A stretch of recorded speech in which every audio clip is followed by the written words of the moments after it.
there, welcome to another Friday Reads. If you hear some strange scratching sounds in the background, that's just my dog.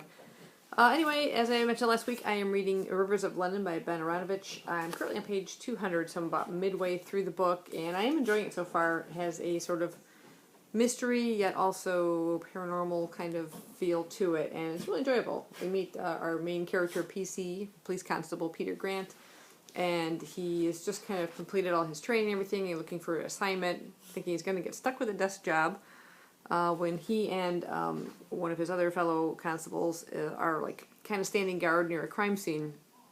She goes off to get coffee. All of a sudden he sees someone come by who says they have seen what happened at this crime scene, but turns out this person's a ghost.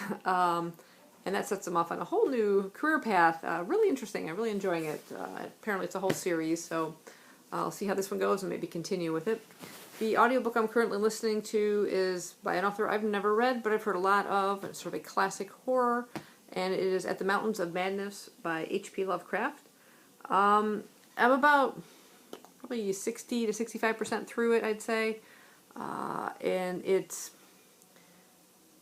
moments of brilliance interspersed with tedious boredom. I'm determined to kind of finish it. There's parts that are really interesting and intriguing about this doomed expedition to Antarctica, and one of the survivors is sort of describing the events of what happened in an effort to deter people from re-exploring or continuing the exploration of the area.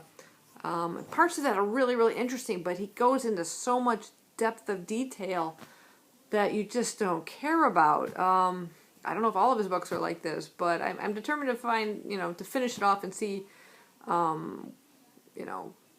if it gets any better, I guess. I don't know. It's looking like a 2-star so far, but I'm determined to finish it. If any of you else have read H.P. Lovecraft, let me know what you think. And the other book I'm reading is a nonfiction book based solely because of... I meant to grab this before.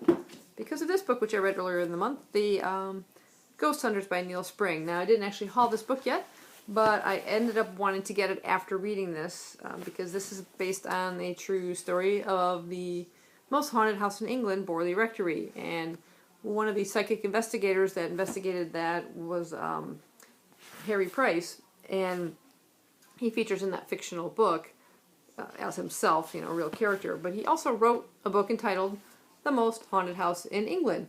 And so this is a nonfiction book about his 10 years researching Borley Rectory.